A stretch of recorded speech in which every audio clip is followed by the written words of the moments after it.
In the year 2079, a bustling metropolis of enormous megacorporations and towering skyscrapers, reside cyborg-enhanced citizens and androids coexisted under a thin veneer of regulated chaos. Tonight, as the city's electric advertisements cast ethereal hues over her delicate face, Sweetphone was on a mission that demanded every ounce of her skill and cunning. Her fixer, a shadowy figure known only as Kaze, assigned her the task of locating a legendary relic from the 20th century, the bicameral mentality. This relic was said to possess the untapped potential of the human mind, rumored to be able to grant unparalleled cognitive abilities to whoever wielded it. For the next several weeks, Sweetphone infiltrated the highest echelons of Neo-Tokyo's underworld, disguising as an elite entertainer within the exclusive Wisteria Club. Here, corpo bosses meet to negotiate their clandestine operations, where stray words often contain keys to guarded secrets. As she poured sake for Fujimoto, the club's most influential drug kingpin, her fingers brushed a hidden transmitter embedded in the temporal node behind her ear. Sweetphone's augmented lenses monitored minuscule changes in his facial expressions. With a pleasing smile, she probed gently, weaving her words with the subtlety of a seasoned diplomat. "Mr. Fujimoto," she said in a voice as soothing as silk, "I recently heard rumors of an ancient relic that could shift the balance of power in Neo-Tokyo. Have you ever come across anything called the bicameral mentality?" Fujimoto's eyes widened momentarily, a reaction Sweetphone's lenses caught instantly. "Where did you hear such nonsense? It's just a myth," Fujimoto said, trying to laugh it off, but the sharpness in his eyes betrayed him. Sweetphone knew she had hit a nerve. "Oh, just whispers in the wind. But sometimes fables hold a kernel of truth, don't they?" Over the next few nights, Sweetphone subtly nudged others with mentions of the relic, gathering snippets of information. She compiled these, building a mosaic of LEDs pointing to an old, long-abandoned research complex beneath Neo-Tokyo's labyrinthine subway system.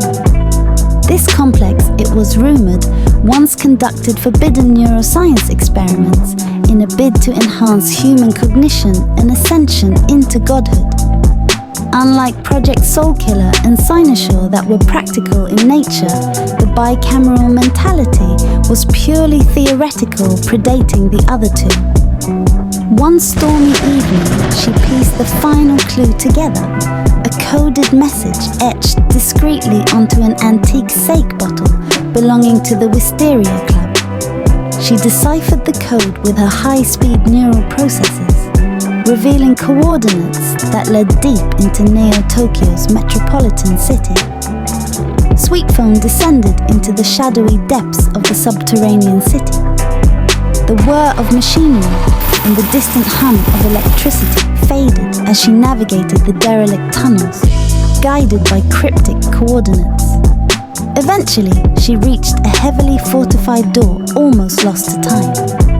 After bypassing its archaic security system with her latest demons, Sweetphone emerged into a cavernous chamber lit by flickering luminescent tubes. There, amid dust-covered equipment and decaying computers, stood something encased in glass, labeled "The Research of Bicameral Mentality" by Julian James. Carefully, she approached the relic. Surprised, it wasn't modern tech, but rather a dusty old 20th century book with musty odor of brittle pages and endless glyphs of scribble notes from the author on almost every page. As she touched its surface, her augmented reality interface flared to life, displaying streams of complex data and archaic symbols as she opened the book and flipped through the pages. Activating her translation algorithms, Sweetphone decoded the inscriptions within seconds. A series of neural activation sequences and reprogramming protocols streamed into her interface. This relic could harness the untapped residual energy between the dual hemispheres of the human brain, enhancing intuition, memory, and even the interface with quantum reality, eventually leading into godhood, so the nodes claimed. Such power could easily corrupt both progressive and regressive ambitions. Nobody, not even a fixer, should wield such unchecked power. Adhering to her moral compass, she decided on an alternate path. Using her camouflage nanoskin, she seamlessly transferred the relic into a hidden compartment underneath her epidermis. She would take it to someone trustworthy, perhaps a wise scientist working outside the corruptive grasp of the city's powerhouse. As she resurfaced through the layers of Neo-Tokyo, rain cascading down upon the megacity, Sweetphone knew her mission had only just begun. In her hands, she held not just a relic, but an enigmatic knowledge of hope or doom.